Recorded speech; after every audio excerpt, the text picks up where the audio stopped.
Assalamualaikum warahmatullahi wabarakatuh. Bertemu lagi dengan saya di Hanya Entertain, pusatnya hiburan dan juga spoiler film. Pada kali ini saya kembali pada kalian dengan film yang sangat spesial. Film ini menjadi film terbaik yang pernah saya tonton. Dan saya, sebelum memulai spoiler pada kali ini, saya benar-benar menyarankan kepada Anda untuk meng-close video ini, kemudian menonton filmnya secara langsung bagi kalian yang ingin menonton filmnya atau belum menonton filmnya terlebih dahulu. Karena film yang dibintangi oleh Tom Hanks ini luar biasa dan juga memenangkan Oscar pada zamannya. Film ini juga dijuluki sebagai film terbaik abad ke-20. Baik, tidak berlama-lama lagi, kita langsung saja masuk pada spoiler filmnya. Latar belakang pada tahun 1951 di Greenbow, Alabama, kisah akan berfokus pada seorang anak berusia 10 tahun bernama Forrest Gump. Ini dia, yang mana dia dan sang ibu sedang berada di rumah sakit untuk memasang sebuah penyangga pada kakinya, Forrest Gump, yang bertujuan untuk memperbaiki struktur tulang belakangnya yang melengkung sekaligus memperbaiki cara dia berjalan. Forrest Gump sendiri tinggal bersama ibunya yang seorang single parent, di mana sang ibu memiliki sebuah rumah yang dijadikan kos-kosan sebagai mata pencariannya selama ini. Singkat cerita, malam pun tiba saat sang ibu akan mengajak Forrest Gump untuk makan malam.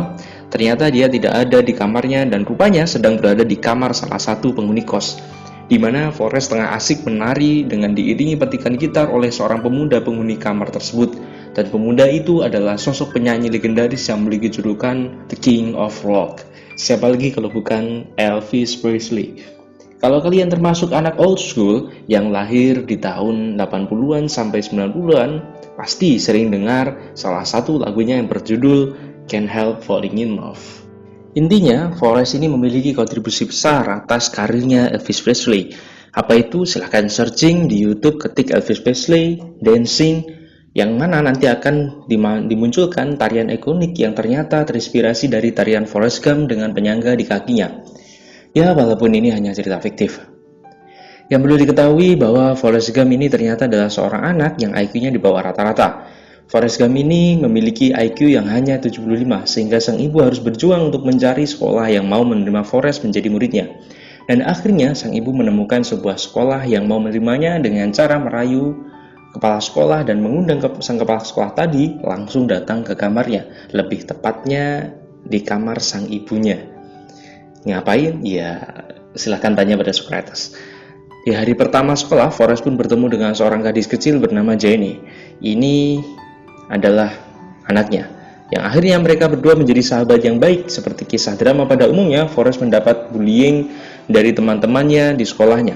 Sehingga pada suatu hari saat dia dan Jen sedang dalam perjalanan pulang, ada 3 orang temannya yang mengganggu Forrest dengan cara melempar batu, yang mana Jenny langsung menyuruh Forrest untuk berlari. Ia berteriak, "Run, Forrest, run!" Ini menjadi salah satu line yang paling ikonik dalam film ini. Run, Forrest, run! Run! Tanpa dia sadari, aksinya berlari ternyata menghancurkan penyangga kakinya dan bukannya terjatuh, Forrest malah bisa berlari kencang menghindari 3 pembuli yang mengendarai sepeda. Akibat cacat fisik dan IQ-nya yang di bawah rata-rata, Forrest pun terus terintimidasi dari teman-teman sebayanya, yang mana hal itu terus berlanjut ketika Forrest beranjak remaja, di mana saat ini Forrest diceritakan sudah SMA dan lagi-lagi mendapat bullying dari 3 orang pembuli yang sama, di mana Jenny kembali meneriaki Forrest untuk berlari. Run, Forrest, run! Run, Forrest, run! Dan yang paling menakjubkan adalah Forrest lagi-lagi mampu menghindari kejaran para pembuli itu, yang mana mereka mengendari sebuah mobil padahal, dan masih saja tetap tidak bisa terkejar. Forrest terus berlari tanpa henti sampai melintasi sebuah lapangan football atau rugby. Saya tidak sepakat football. Rugby yang saat itu sedang diadakan sebuah pertandingan lokal. Diduga bakatnya tersebut dilirik oleh orang-orang penting yang menonton pertandingan tersebut, di mana dia mendapatkan beasiswa di Universitas Alabama pada tahun 1963. Dan berkat bakat berlari luar biasanya itu, Forrest pun menjadi pemain kunci yang mengantarkan universitas itu mencapai kemenangan. Di balik semua kekurangan dan kelebihan yang Forrest miliki, hal itu ternyata tidak lepas dari aksi beliau yang sangat beruntung dan menjalani semuanya tanpa beban dan apa adanya, di mana Forrest secara tidak sadar menjadi saksi di salah satu kejadian bersejarah di Amerika, yaitu Stand in the Schoolhouse Door pada tahun 1963, di mana saat itu Gubernur Charles Wilkes berpidato untuk memenuhi janji politiknya untuk menghentikan desigrasi, yaitu pemisahan dua kubu yakni ras kulit putih dan ras kulit hitam. Kalau di Afrika kita mengenalnya dengan politik apartheid dan tokohnya Nelson Mandela. Tak cukup sampai di situ, berkat potensinya sebagai atlet American football, Forrest pun diajak untuk masuk tim Amerika yang membuat dirinya bisa bertemu dengan Presiden John F. Kennedy di White House, yang mana momen tersebut adalah momen sesaat sebelum peristiwa Bapak John F. Kennedy ditembak. Setelah lulus kuliah pada tahun 1967, Forrest Gump mendaftar ke US Army, di mana dia ikut pelatihan, dan selama latihan tersebut, Forrest pun berkenalan dengan seorang prajurit berkulit hitam bernama Benjamin Buford Blue, tapi biasa dipanggil dengan Baba, yang akhirnya mereka berdua menjadi sahabat baik. Baba sendiri adalah seorang anak dari sebuah keluarga pebisnis udang, yang mana dia terus menceritakan tentang udang saja setiap hari, dan mengajak Forrest untuk terjun ke dalam bisnis udang bersama dirinya setelah misi militer mereka selesai. Suatu malam, Forrest ditawari temannya sebuah majalah porno, yang mana salah satu talent di majalah tersebut ternyata adalah Jenny, yang mana Jenny terlibat skandal porno akibat memakai alma mater kampusnya untuk kemudian dia diskors dan sekarang bekerja di sebuah klub malam di Miami. Forrest pun datang menemuinya dan menolong Jenny dari tindakan asusila yang dilakukan oleh beberapa tamu, di mana tujuan Forrest datang di sana adalah untuk pamitan kepadanya karena dia akan berangkat menuju Vietnam. Ingat perang Vietnam, Amerika dan Vietnam dulu. Singkat cerita, pada tahun 1968, para US Army termasuk Forrest dan Baba dikirim ke Vietnam dan bergabung dengan divisi infanteri ke-9 di daerah kota Mekong. Di sini Forrest dan teman-temannya dipimpin oleh seorang letnan bernama Dan Taylor. Ini dia orangnya. I'm Lieutenant Dan Taylor. Welcome to Fort Platoon. Yang mana setelah menjalani operasi rutin selama berbulan-bulan, peleton mereka diserang oleh pasukan pemberontak pada saat berpatroli. Pada saat penyerangan tersebut, Letnan Dan Taylor memerintahkan Forrest dan Baba untuk berlari dan kabur. Run, goddammit! Run! Forrest pun menuruti perintahnya tersebut, akhirnya berlari menghindari serangan bertubi-tubi. Namun setelah mencapai posisi aman, Forrest malah melakukan hal yang sangat luar biasa dan sangat berjiwa luhur, di mana dia kembali ke tempat awal untuk menyelamatkan beberapa pasukan yang terluka, termasuk Letnan Dan Taylor. Setelah berulang kali bolak-balik menggendong teman yang terluka, meletakkannya di tempat aman dan kembali lagi ke zona perang dan menggendong teman yang lain, Forrest pun harus menelan pil pahit ketika melihat Baba sahabatnya tewas akibat tertembak oleh serangan mendadak tersebut. Beberapa waktu setelah kejadian itu, para prajurit yang selamat terlihat dirawat di camp US Army, termasuk Letnan Dan Taylor, di mana beliau marah kepada Forrest karena telah menyelamatkannya, karena dia merasa lebih baik mati dengan terhormat di medan perang daripada harus hidup tanpa kedua kaki yang sudah diamputasi akibat serangan bom tempo hari.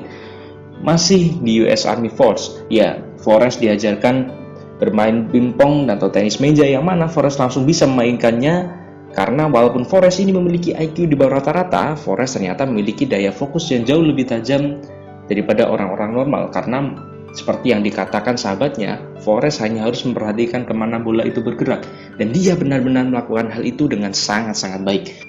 Alhasil dia bermain pingpong setiap hari selama di camp US Army, dan ini membuatnya sangat mahir hingga tak ada lawan yang sanggup menandinginya. Maka dari itu, Forrest pun bermain sendiri dengan memanfaatkan tembok sebagai lawan pantulan bola, yang akhirnya menjadi tontonan semua orang di sana. Saat pulang kembali ke Amerika, Forrest pun dianugerahi Medal of Honor oleh Presiden Lyndon berkat aksinya di medan perang yang secara langsung ditayangkan live di televisi. Pada saat gelombang protes dan aksi akbar anti perang yang dikenal sebagai peristiwa March of Pentagon tahun 1967, Forrest malah secara tidak sengaja ambil bagian dan pidato. Namun sayang ada yang menyabotase mic-nya sehingga pidatonya tentang perang Vietnam tidak terdengar oleh khalayak ramai. Tak diduga, Forrest kembali bertemu dengan Jenny yang saat ini sudah bergabung dengan komunitas hippie yang sedang hits pada saat itu. Sedikit informasi bahwa hippie atau hipster ini adalah sebuah komunitas yang mengagung-agungkan nilai cinta, kenyamanan, kesempurnaan, kedisiplinan, kedamaian, dan harmoni, hampir sama seperti gaya hidup dan visi misi anak punk. Hipster ini mengadopsi gaya stylenya John Lennon. Hipster juga berpindah-pindah tempat dan pastinya memiliki penampilan khas, yaitu agak sedikit berantakan dan bertelanjang kaki kemana-mana karena gaya hidupnya tersebut.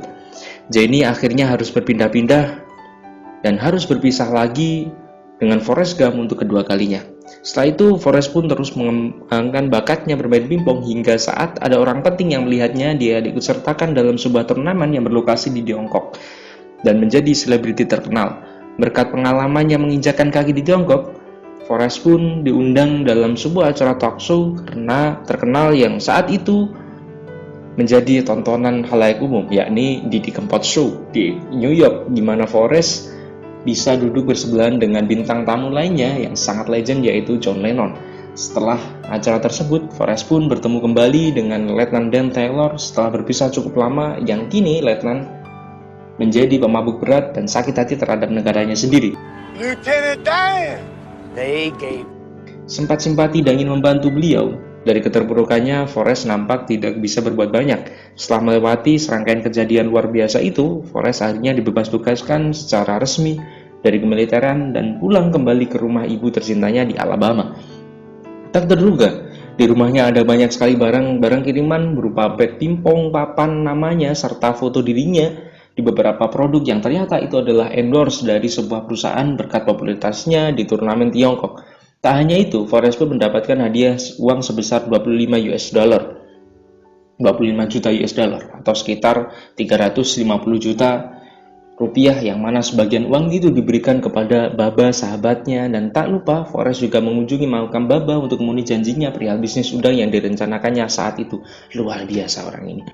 Untuk itu, Forrest membeli sebuah perahu di dekat kampung Baba, yang mana perahu tersebut dinamai dengan nama Jenny untuk digunakan mengangkap udang. Dan tak disangka saat sedang akan berlayar, dia pun bertemu dengan Letnan Dan. What are you doing here? Dan dengan polosnya, ia mengajak beliau untuk menangkap udang, dan ternyata sang letnan bersedia melakukan hal itu setelah tidak ada lagi yang berharga dalam hidupnya. Lagi pula, Letnan Dan juga berkata bahwa dulu saat bersama Forrest dalam suatu pesta, dia mengatakan jika Forrest berhasil menjadi seorang penangkap udang, pebisnis udang, dia akan menjadi tangan kanan Forrest. Pada awalnya mereka kesulitan melakukannya karena tidak memiliki pengalaman dan tidak tahu cara menentukan lokasi yang banyak udangnya. Hingga suatu hari mereka terlalu jauh berlayar ke tengah laut, harus berhadapan dengan sebuah bencana badai terhebat sepanjang sejarah Amerika yang dikenal dengan nama Carmen Hurricane pada tahun 1974. Dan akibat badai hebat tersebut, semua perahu nelayan yang ada di pesisir pantai hancur terkena gelombang dahsyat. Dan karena perahu Forrest berada di tengah lautan saat kejadian tersebut, maka hanya perahu Forrest lah satu-satunya perahu yang tersisa di sana. Berkata dari itu, Letnan Dan berterima kasih kepada Forrest karena telah menyelamatkannya di medan perang, yang mana kita bisa melihat sebuah kepolosan dan kebaikan tulus seorang Forrest Gump akhirnya membuat sang letnan yang keras kepala akhirnya luluh dan menjadi sosok yang lebih baik dari sebelumnya. I never thanked you for saving my life. Tak lama setelah itu, Forrest mendapat kabar bahwa ibunya sedang sakit, di mana Forrest langsung loncat dari kapal lalu berenang ke daratan dan langsung berlari seperti biasa hingga dia sampai ke rumahnya. Dan saat sebelum meninggal akibat penyakit kanker yang dideritanya, sang ibu pun menitip pesan kepada Forrest bahwasanya apapun yang orang katakan terhadapmu, fokuslah, jalani hidupmu seperti air yang mengalir tanpa adanya beban sedikit pun, karena kita tidak pernah tahu apa yang akan kita dapatkan di masa depan. Berkat perusahaan udang Forrest dan kesuksesan mereka, Forrest dan Letnan Dan menjadi jutawan. Namun Forrest memilih untuk memberikan setengahnya dari pendapatannya kepada keluarga Baba sehingga mereka dapat memiliki kehidupan layak dan serba kecukupan. Pada tahun 1976, Jenny pun pulang ke kampung dan menemui Forrest di rumahnya, di mana Jenny sekarang sedang dalam proses pemulihan dari kecanduan terhadap narkoba. Seiring berjalannya waktu, mereka berdua pun jatuh cinta hingga suatu hari Forrest memutuskan untuk melamar Jenny, namun dia belum memberikan jawaban. Di malam yang sama, Jenny pun menyelinap ke kamar Forrest dan mereka pun bersatu. Ya, pasti tahulah. Namun anehnya, Jenny lagi-lagi meninggalkannya. Entah apa alasannya, tapi hal itu membuat Forrest mengalami patah hati. Dan apa yang dilakukan Forrest? Ya, untuk melupakan sakit hatinya itu, ia pun melakukan suatu hal yang tidak terduga. Ia memutuskan untuk berlari dan terus berlari seperti yang sering dilakukannya bersama Jenny waktu kecil, di mana Forrest terus berlari selama kurang lebih 3 tahun. Ia berlari maraton melintasi negara tanpa henti sampai dia gondrong, berewokan, dan bau aspal. Fenomena itu memancing perhatian banyak orang dan wartawan sehingga Forrest kembali viral dan lebih terkenal dibandingkan sebelumnya. Orang-orang pun berbondong-bondong mengikutinya berlari hingga saat ada salah satu orang memberikan sebuah kaos bersih untuk mengelap wajahnya yang kotor terkena lumpur di jalan, ternyata Forrest Gump, orang pertama yang menginspirasi pemilik kaos tersebut, sekaligus merupakan asal-usul terciptanya logo emoticon small warna kuning yang sering kita lihat sampai sekarang. Setelah sudah cukup berlari, Forrest pun tiba-tiba berhenti dan pulang ke rumahnya, di mana dia mendapat surat dari Jenny untuk menemuinya di suatu alamat di kota besar. Dan saat sudah sampai di sana, Forrest pun melihat seorang anak kecil bernama Forrest Gump, sama seperti dirinya, yang mana anak itu ternyata adalah anak kandung Forrest Gump dari hasil hubungannya waktu di malam sebelumnya, atau di malam sebelum kepergian Jenny. Mereka berdua pun memutuskan untuk menikah, namun pernikahan mereka tak bertahan lama karena Jenny didiagnosa mengidap suatu virus yang menghentikannya, membuatnya harus meninggal saat mereka berdua tengah sayang-sayangnya. Wah, asik ditinggal pas saya sih. Setelah kejadian itu, Forrest pun kini hidup berdua bersama anak sematang wayangnya, di mana dia mengajari sang anak banyak hal yang ia dapatkan dari pengalaman hidupnya, seperti main pingpong, memancing, main PUBG, berlari, memotong rumput, dan masih banyak lagi. Dan terakhir, Forrest melakukan hal yang sama seperti yang dilakukan oleh ibunya, dengan perlakuan yang baik, sehingga secara tidak langsung dengan semua kekurangan yang dia miliki, ibunda Forrest selalu melakukan hal yang terbaik bagi Forrest, dan Forrest melakukan hal yang sama kepada anaknya. Ini menjadi pelajaran bagi kita bahwa anak-anak itu menyontoh, bukan mendengarkan apa yang kita wejankan. Terakhir, Forrest pun menemani anaknya menunggu bus sekolah, dan dia mengatakan akan ada di sana saat anaknya pulang, dan sang anak pun berkata, "I love you, Father." I want to tell you I love you. Dan Forrest pun menjawabnya. Tamat ending yang sangat-sangat bagus dan sangat-sangat menakjubkan. Banyak pesan moral dalam film ini. Kita bisa mengambil banyak sekali pesan moral, dan kita bisa mengambil pelajaran dari setiap kejadian dan setiap pengalaman yang Forrest dapatkan. Mungkin cukup sekian dari saya, dan Assalamualaikum warahmatullahi wabarakatuh.